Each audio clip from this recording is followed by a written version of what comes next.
କେତେବେଳେ ଖାଲି ମସଲା ତ ପୁଣି କେତେବେଳେ ସୋରିଷ ମସଲା ଦିଆ ତରକାରୀ। କିନ୍ତୁ ଆଜି ଏମିତି ତରକାରୀ ବନେଇବା ଯେଉଁମାନେ ମସଲାକୁ ବେଶୀ ଭଲ ପାଆନ୍ତି ଆଉ ଯେଉଁମାନେ କେବଳ ସୋରିଷ ମସଲାକୁ ବେଶୀ ଭଲ ପାଆନ୍ତି ସମସ୍ତେ ବାରମ୍ବାର ଏଇ ପ୍ରୋସେସରେ ବନେଇବାକୁ ବାଧ୍ୟ କରିବେ। ଯୋଉଥିପାଇଁ ପ୍ରଥମେ ମାଛକୁ ସଫାସଫି କରି ହଳଦୀ ଲୁଣ ଗୋଳେଇ କଡ଼େଇରେ ସୋରିଷ ତେଲ ଦେଇ ଭାଜି ନେବା। ତାପରେ ସୋରିଷ ଓ ଜିରାର ଗୋଟେ ପେଷ୍ଟ ବନେଇ ରଖିଦେଲା ପରେ କଡ଼େଇରେ ସୋରିଷ ତେଲ, କଟା ପିଆଜକୁ ଗୋଲ୍ଡେନ୍ ବ୍ରାଉନ୍ କଲର୍ ହେବା ପର୍ଯ୍ୟନ୍ତ ଭାଜି ଅଦା ଆଉ ରସୁଣର ଛେଚାକୁ ଦେଇ ଅଳ୍ପ ଟିକେ ପାଣି ଦେଇ ମସଲାକୁ କଷେଇବା। ତରକାରୀ ଟିକେ ଅଧିକ କଲରଫୁଲ୍ ଦେଖାଯିବା ପାଇଁ କାଶ୍ମୀର ଲଙ୍କାଗୁଣ୍ଡ, ଲଙ୍କାଗୁଣ୍ଡ, ଚିକେନ ମସଲା, ହଳଦୀ ଗୁଣ୍ଡ, ଜିରା ଗୁଣ୍ଡ, ଧନିଆ ଗୁଣ୍ଡ ଆଉ ହଳଦୀ ଗୁଣ୍ଡକୁ ଦେଇ ମସଲାର ତେଲ ଅଲଗା ହେବା ପର୍ଯ୍ୟନ୍ତ ଅଳ୍ପ ପାଣି ଦେଇ କଷେଇବା।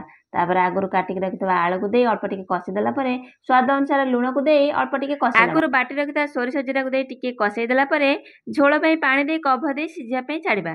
ତାପରେ ଖଣ୍ଡେ ଆମ୍ବୁଲ ସହିତ ଭଜା ମାଛକୁ ପକାଇ ଆଉ 4-5 ମିନିଟ୍ ଫୁଟେଇ ଦେଲା ପରେ ଟିକେ ନିଆରା ଷ୍ଟାଇଲରେ ବିଲେଇ ଷ୍ଟାଇଲ ମାଛ ଝୋଳ ପୁରା ରେଡି। ଆଗରୁ ଯଦି କେବେ ଏଇ ପ୍ରୋସେସରେ ବନେଇକି ଖାଇନାହାନ୍ତି ଥରେ ଏଇ ପ୍ରୋସେସରେ ବନେଇକି ଖାଆନ୍ତୁ। ଆଉ କେମିତି ଲାଗିଲା କମେଣ୍ଟରେ ସିଓର ଜଣେଇବେ। ରହିଲି, ନମସ୍କାର, ଜୟ ଜଗନ୍ନାଥ।